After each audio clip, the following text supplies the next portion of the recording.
This is Ed Robinson of Kensington College, continuing the lessons on Excel VBA. Today we'll discuss add-ins. What is an add-in? An add-in is a workbook. It's a workbook which you can use to store all your code in, and you can call your functions from another workbook. The add-in workbook doesn't need to be open. As long as you refer to it from your Excel workbook, then you can use the functions contained therein. So we're going to make an add-in first of all, and then we'll find out how to install it, and then we can use our add-in from another Excel workbook. We're going to make an add-in which contains this code here, which we'll do now. So we can start Excel and open up the code window from Excel. Just right click and view code perhaps, and then we need to insert a module, because I'm going to make a user-defined function. So I'm going to paste that code that I just showed you into the module. Well, I need to paste all of it in, and then I'm going to use that function. Let's see, I'll put a number in here that I'll just make that a little bit bigger so we can see that. I want to put a number in here. I'm going to multiply that, or make it a 3 actually, and then I want to multiply that 3 multiplied by 2. Well, you'd probably say we'll just use the formula, but I just want to illustrate the idea of using a function in another workbook. So I'm a bit fussy about copying things, so I get the spelling correct.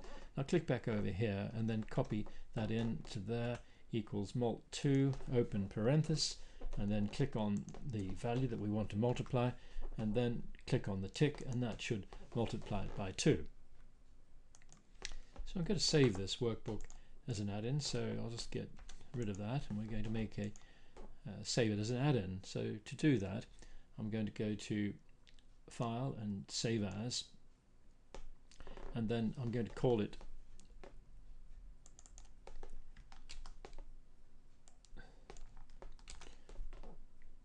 my add-in, but I'll need to make sure that it is an Excel AM. A little bit tricky to find.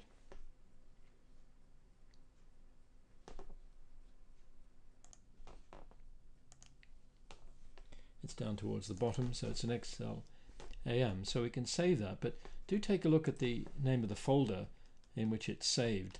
What I'll do, I'll just save it. I've copied that, and then I'll save it as well in here, just for the record.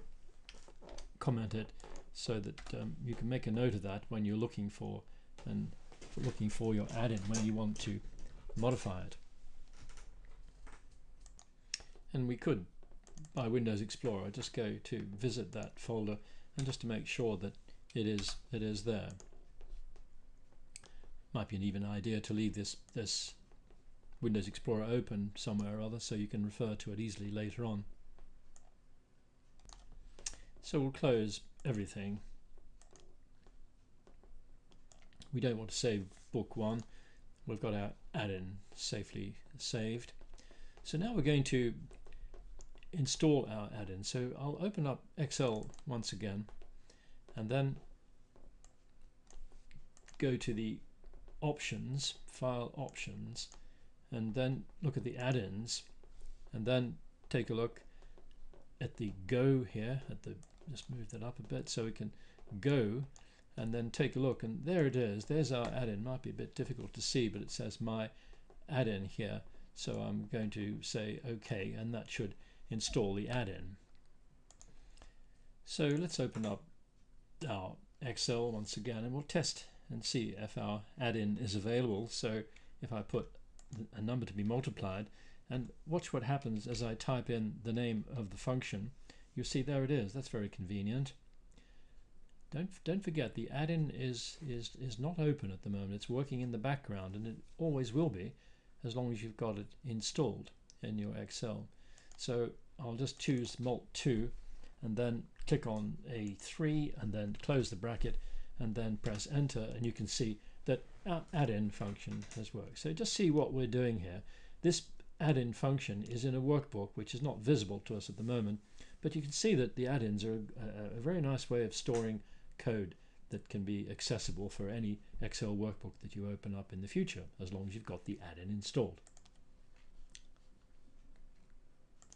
But what if you want to use VBA to call out add-in functions from the add-in workbook?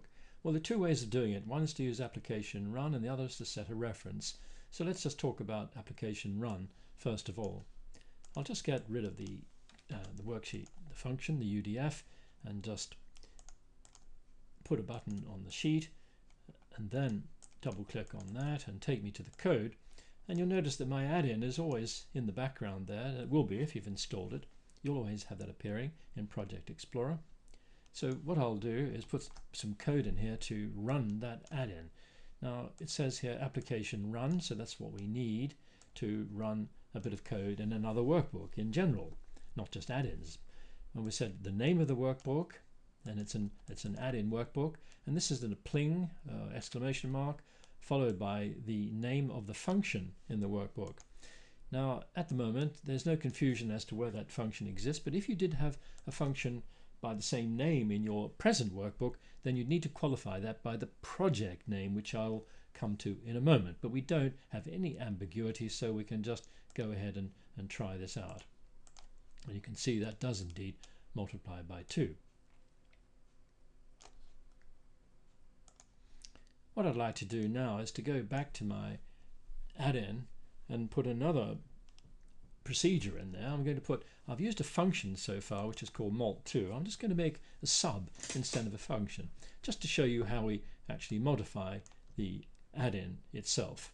So I'll play safe and just close everything I've got here and not save anything, and then I need to open up my add-in.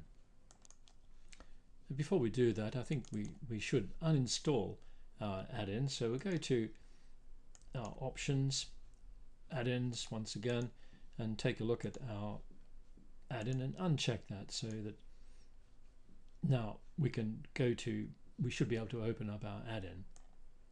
So I'll just close that book. So probably the easiest way to open it up is to go to that folder and double click on it, and when it opens up it's a pretty blank looking workbook. So let me just go to the code, view code from here. It's opened up book 1 as well as the add-in, so I'll need to close that as well in a moment, but I'll go to the module down here if you can see that. Double click on there, and there's my code from previously, and what I'm going to do is to add a sub in there as well, and we're going to try that out as well. So I need to save all that, and it's a good idea, as I say, just to close everything, and then I can start up a new workbook and then reinstall the add-in.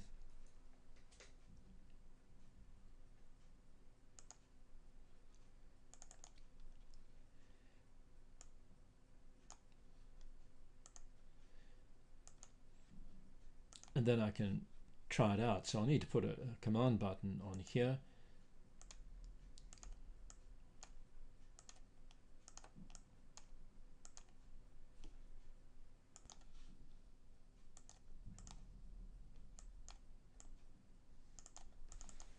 And then call my sub, which was called my sub.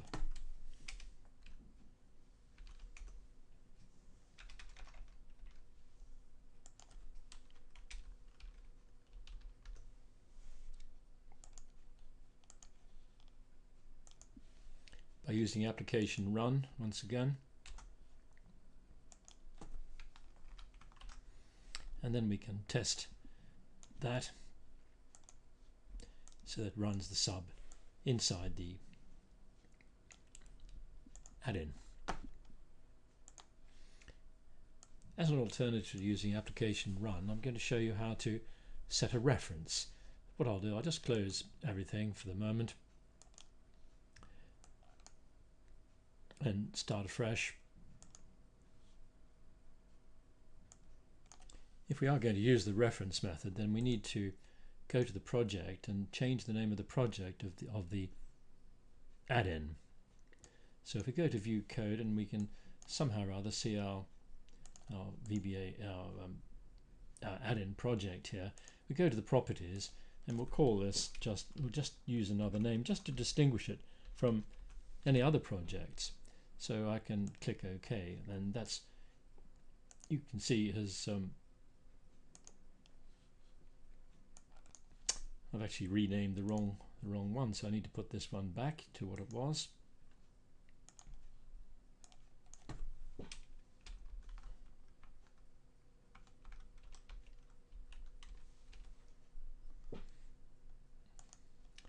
And then I need to